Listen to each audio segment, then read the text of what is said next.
Et voilà, bonjour, bonsoir, c'est Flo de BeautyAndBrainsGirls. Je dis à moi monter sur YouTube comme on toujours fait.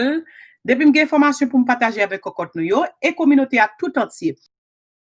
À parler live dans un moment, moi pour peser bouton là pour nous attendre live là ensemble. Moi t'entendre parler sous stimulus et puis moi dit pour que ça m'attendre live là pour moi t'es monter sur YouTube pour nous attendre live là ensemble et puis maybe peut-être moi stop pour nous expliquer exactement qui ça l'a parlé. OK, on entend ensemble. Take questions as well. Here is Mr. Biden. So this season of reflection carries a much deeper meaning. Over 320,000 lives lost to this virus. In July, là, la parlé combien de monde qui mourit dans le coronavirus là? I send our prayers, as I'm sure all of you do, to all who are facing this dark winter with an empty seat at the dining table, where a loved one used to sit and talk and laugh, reminisce. Our hearts go out to all of you who have fallen on hard times, through no fault of your own, I might add. Unable to sleep at night. Wait. So, li di an pil moun perdi famille yo à cause de coronavirus là, qu'on y a yo pas ka dormi le soir, li réellement difficile pour yo et c'est pas faute moun yo. On écoute toujours. Down with the worry of what tomorrow will bring for you and for your family. We're especially grateful for the healthcare workers on the front lines, the scientists, the researchers, the clinical trial participants on the front lines of the vaccine who deserve our thanks and who delivered us scientific breakthrough. And for all... Quand il a parlé de vaccine là, nous connaissons lui-même il prend vaccine là live, so on écoute pour nous voir s'il a parlé en rien de stimulus là parce que nous connaissons les dit il supposé bailler l'autre stimulus package encore en janvier, so on a écouté live là pour nous voir est-ce qu'il pourra parler de nouveau stimulus package de gain pour implémenter en janvier. On écoute ensemble. You who have deployed family members in the military, we know what that experience is like, how difficult it can be, especially at this time of the year. Our family knows your sacrifice, and our hearts are always with you. Keep the faith. Throughout this year, we had to forego many of our favorite holiday traditions we have had as families, as communities, and as a country. For the Bidens, we usually have 20 to 25 family members over for Christmas. So la parler pour Christmas, di kon gen plus que 25 moun dans famille qui viennent célébrer ensemble, mais assemblée année ça yo pas fait encore à cause de coronavirus là. C'est une façon pour encourager l'autre monde pour faire même genre. Pas oublier moi gen 20 moun sur live là seulement yon like, pas oublier like. Dinner.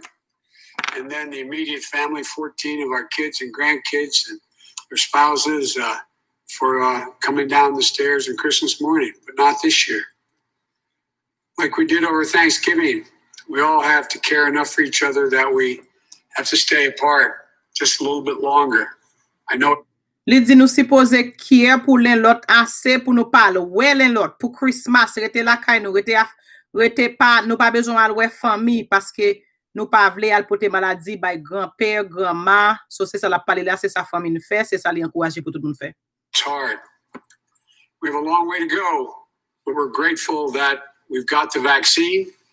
And yesterday, in an effort to instill some confidence in the vaccine, I had my shot administered in public. So li di hier pour ka booster confiance moun nan vaccin, li même li te prend vaccin par là public. Qui te un commentaire dit est-ce que nous même parce que nous ouais président prend vaccin, est-ce que nous même qu'on y a nous plus encourager pour nous prendre vaccin ou bien est-ce que nous gagnons opinion contraire?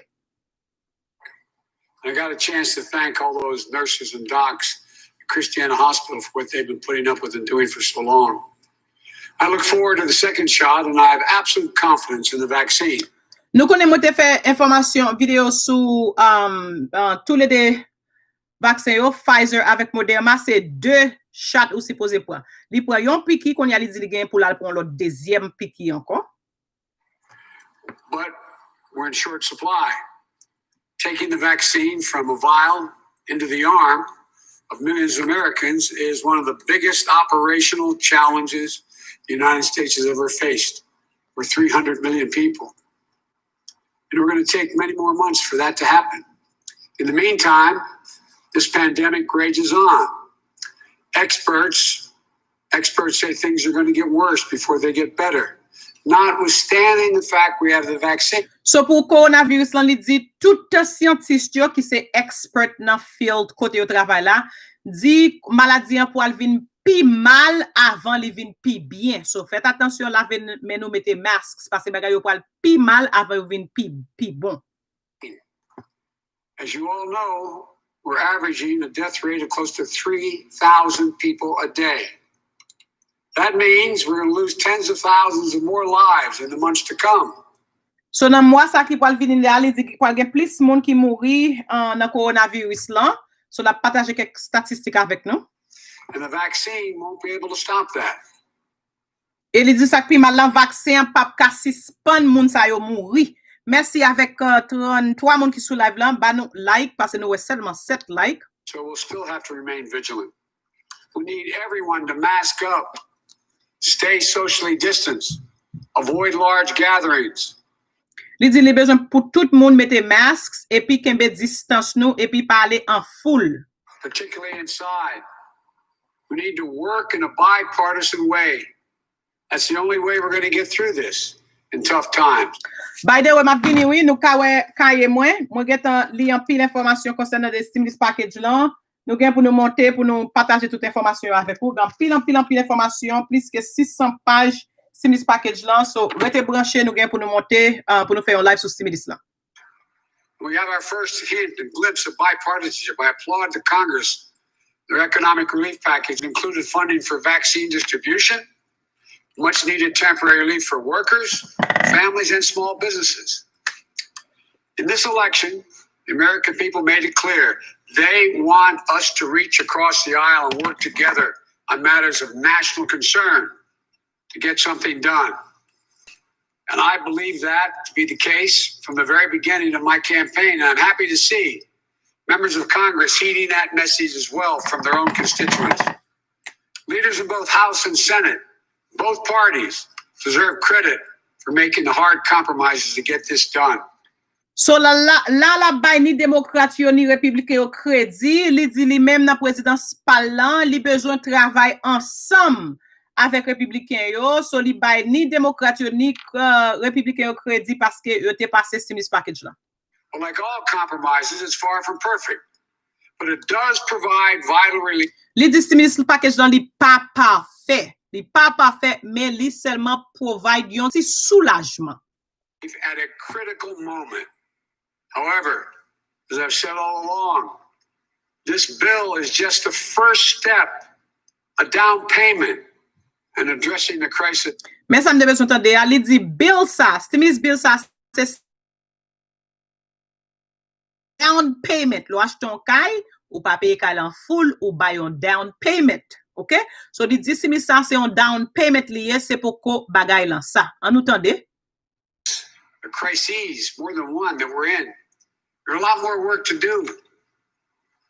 Early next year, I'm going to put forward to the Congress my plans for what comes next. We'll need more help to fully distribute. Many papa, li di early next year, ça veut dire en janvier, li genyen pour mettre plan pal devant Sénat pour le ka bay moun yo PLIS soulagement. C'est peut-être ça m'te monté pour nous tendre exactement qui ça le poil dit parce que moi toujours dit information CEP, lo gen nou ka prend pi bon décision. Dans chanel ça nous pas remet voyer monter, nous ba information qui gen fond qui nous ka vérifier dans source qui fiable. Alors, moi toujours dit, Joe Biden te dit li gen pour le travail sur l'autre stimulus, là ou tendel avec oreilles ou et ouais président avec DG ou kap dit li gen pour le passer yon l'autre stimulus package encore. On nous continue écouter. The vaccine. We're going to need more testing in order to be able to open our schools. We need more funding to help firefighters and police, many of whom are being laid off. Il dit, il besoin plus l'argent pour firefighters, pour police. De pourtant les firefighters, police, l'école, ça veut dire parler de state. Nous connaissons en dedans stimulus package là, pas de aucun aide pour state, pour gouvernement local. Seulement te gen aide pour l'école. So là, président Joe Biden, président elect, Joe Biden dit, li genyen pour li lancer yon lot stimulus package encore en janvier. As I speak. And the same with nurses, risking their lives on the front lines. The for millions of hurting families. We're unable to put food on the table, pay rent or the mortgage. Là, la parle de moun qui pas ka payer rent yo, payer mortgage yo, pour pas ka même mettre manger sous table yo, et li parle de infirmière yo tout.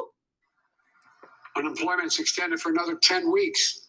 It's going to take a lot longer than that. But Congress did its job. La parle de unemployment. Li dit unemployment seulement yo extend li pour 10 weeks. Alors c'est pas 10 weeks, c'est 11 weeks. So ça veut dire que li dit unemployment là Congrès avec Sénat avec House là fait passer ou bien Congrès fait passer li pas suffi. Nous n'a parlé. This week. And I can and I must ask them to do it again next year. But even with the changes, li dit I can, I must. Mwen dwe et mwen souhaite, mwen dwe et m'supposé mande Congrès pour yo passer un lot stimulus package encore l'autre année. Alors, nous en décembre, l'autre année ça veut dire next month. Les Trump supposé quitter chaise bourré, quitter palais à 20 janvier midi ou on comme à shot. An approach I'm going to put in place in late January. People are still going to be getting sick and dying from COVID. One thing I promise you about my leadership during this crisis, I'm going to tell it to you straight. I'm going to tell you the truth. And here's the simple truth. Our darkest days in the battle against COVID are ahead of us, not behind us.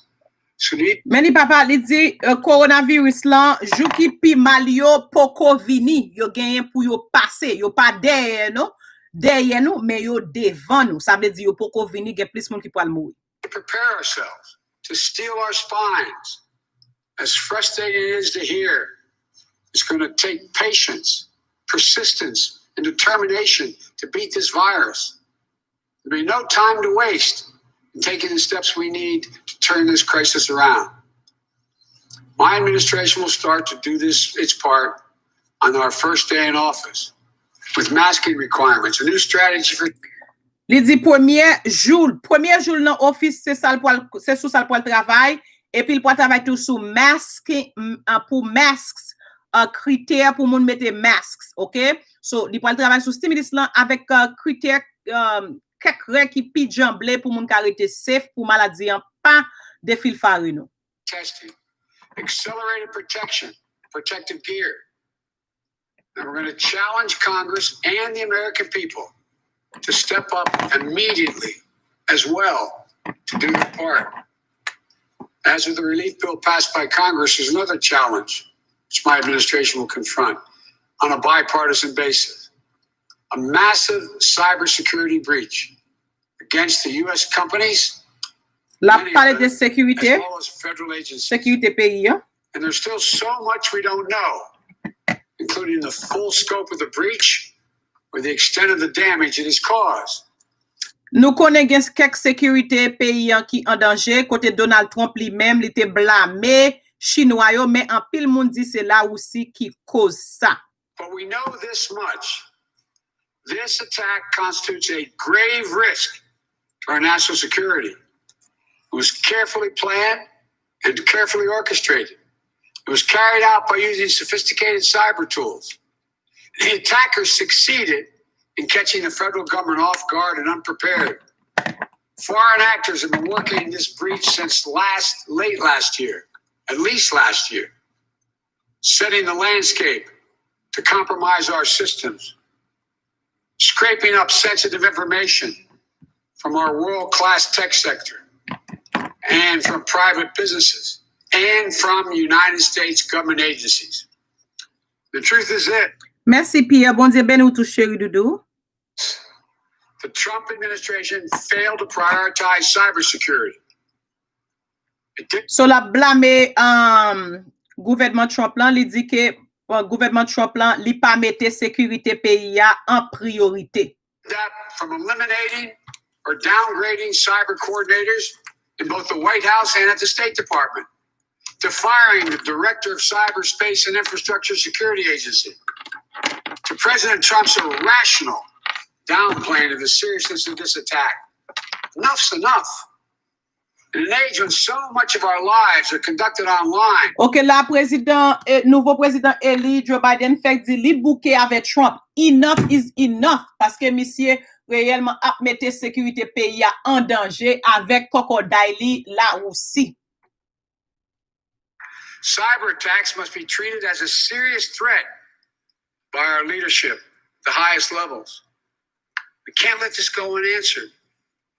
That means making clear and publicly who is responsible for the attack and taking meaningful steps to hold them in account.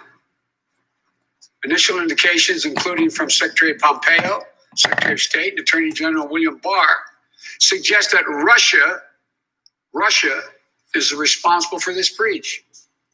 It certainly fits. Li dit tout gros palto américain yo konnen qui est qui la cause sécurité pays américain en danger, mais pour une raison ou l'autre, Donald Trump li nan denial la dénier ça parce que là aussi c'est 100 000. Russia's long history of reckless disruptive cyber activities. But the Trump administration needs to make an official attribution. This assault happened on Donald Trump's watch.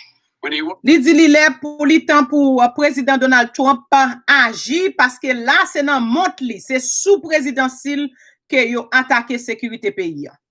Watching. It's still his responsibility as president to defend American interests for the next 4 weeks.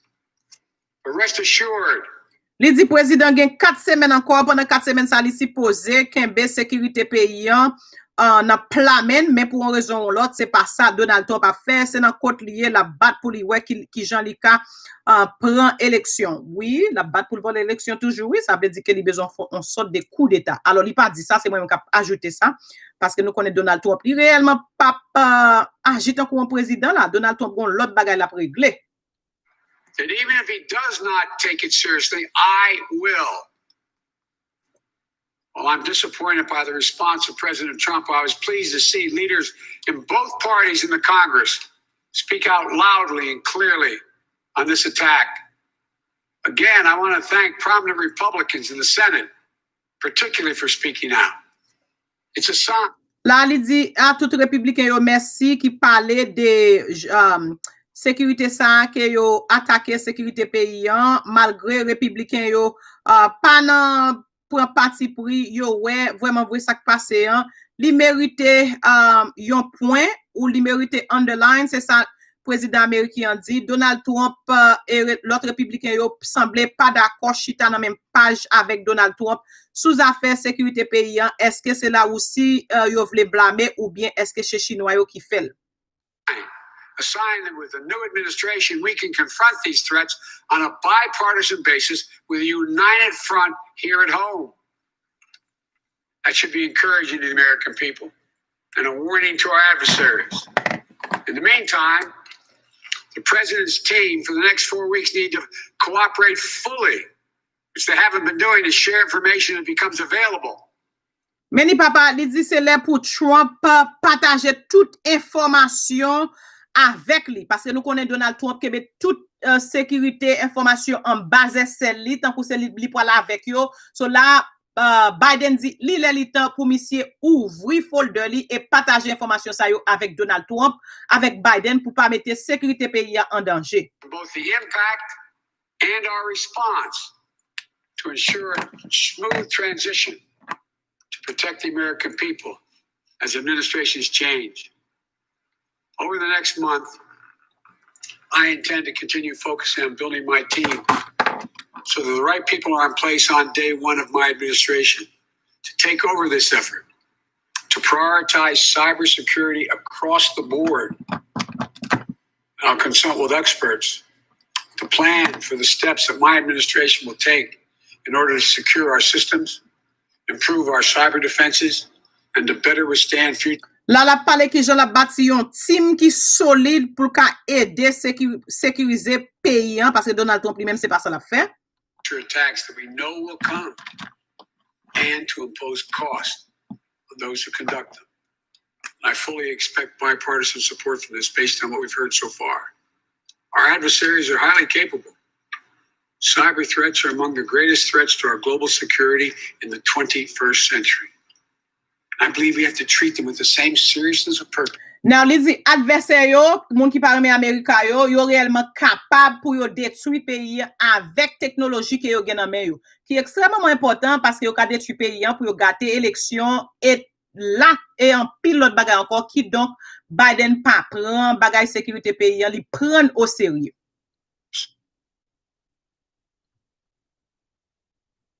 Treated threats of other unconventional weapons. We have to work with our allies to establish clear international rules and mechanisms to enforce them and consequences for those countries that violate them. Li di suppose gen conséquences.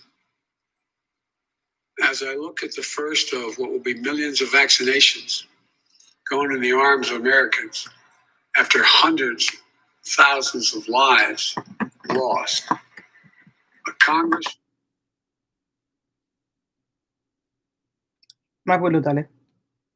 finally passing an economic relief package after months and months of delay,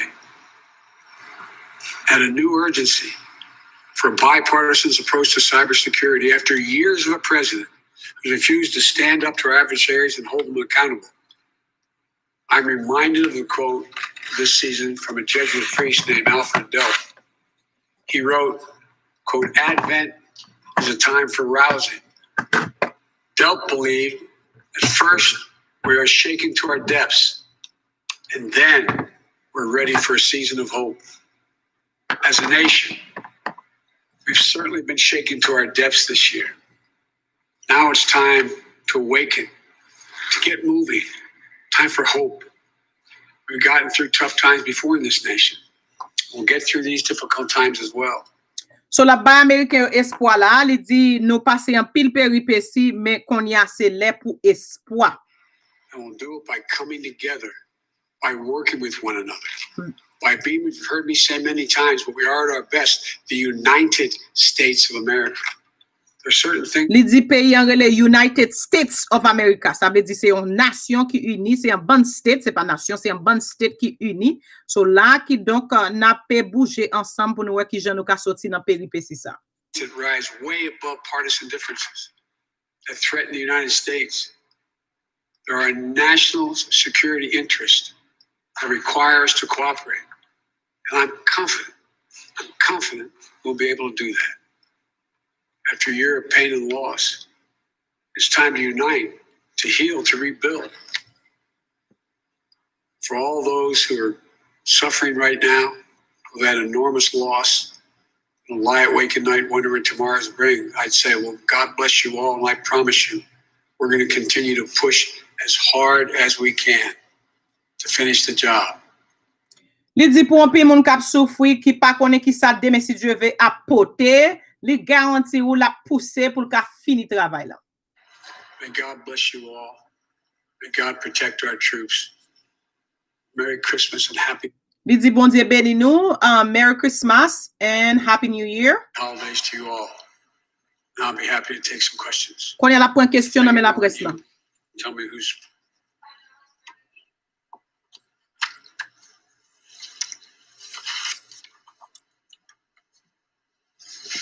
Thank you, Mr. President-elect. President Obama once referred to this emerging cyber battlefield as the Wild West. Et voilà, c'est ça que fait nous te monter pour nous dire exactement où tendez à des horaires où président américain Joe Biden, président élu américain Joe Biden dit que li gagne pour le travail sur un autre stimulus package encore qui pi jamblé qui pi ferme, ça c'était une sorte de down payment lié, li gagne pour le retourner en janvier, n'a suivre, n'a tant toujours. Rete branché parce que nous ka ouais, moi gagne en pile information nous qui en li concernant des nouveaux stimulus package là qui presque 600 pages, OK? Gan pile information, moi t'entend des questions yo, merci en pile pour question yo. Nous pour répondre qui est occasion stimulus là, combien qu'on doit joindre, qui moun gouvernement est-ce que yo ka kembe moun qui gen child support yo, si vous fait combien plus que $75 combien a retiré, nous prenons toute information yo décortiquer yo pour. Merci, nous pour aller, merci avec 133 moun qui sous like là, 30 like, nous pas compte pour qui ça passe moun oublier like. Bon saluer nous avant m'aller, moi gen pour me retourner encore pour Merci pour belle question nou yo. Wow, m'a fait une vidéo là pendant m'a fait vidéo pour m'a répondre question nou yo parce que m't'a pas la gon vidéo et puis moi Biden monter m't'a regarder pour compte moi me dit pourquoi ça m'a regarder pour compte moi pas monter là pour me regarder là avec nous et puis nous tout monter là so on nous ouais qui ça ka fait on nous saluer cocotte nou yo avec coucou nou yo avant nous aller. Salut bien Florent, merci Joseph, bon Dieu béni ou tout chéri doudou. Pas de problème César, tradition translation n'est pas parfait, mais nous connaissons l'autre translate ou pas translate mot par mot, but nous fait ça nous capable. Avec plaisir Junia, bonsoir Elusme, bonsoir Marie, salut bien Bastien, bonsoir Désir, salut bien Jason Pierre. Nous comptons Kenny de Comier, moi quoi c'est comme ça le prononcer. Salut bien Wood Mill Cherry, moi quoi c'est ça? Cherry ou bien Cherry. Salut bien With Me Perilus, moi content ouais nous. Marie-Rose Paul, bon Dieu béni ou tout. Nous pour aller. Bonsoir Rose Joseph, qui j'en y est, bon Dieu béni ou tout. Bonsoir Florent et salut bien Fetia ça non. Nous pour aller pour nous ka fin compléter vidéo nous t'a pas complété hein. Nous gen pour nous encore rete branché pour une autre vidéo. Oh, moi gen pour m'ba nous information tout sur carte rouge que Steven Monucci te bay. OK, nous gen pile vidéo pour nous aller éditer. So, qui te mal m'boal éditer vidéo yo pour nous ka laguer yo parce que nous gen pile information chaque pour nous lire un bagay, gon le bagay qui passe qui détourne nous. So, nous pour concentrer, nous pour focus pour nous laguer vidéo pour pas oublier abonner avec chanèl en sous pour qu'on fait ça, très important. Lorsque vous abonnez, vous avez un petit cloche à monter sonel pour que ça dès qu'on affiche une vidéo ou bien nous monter live sur YouTube, YouTube a notifié. Merci, m'allez rete branché, n'a pas encore dans une autre vidéo.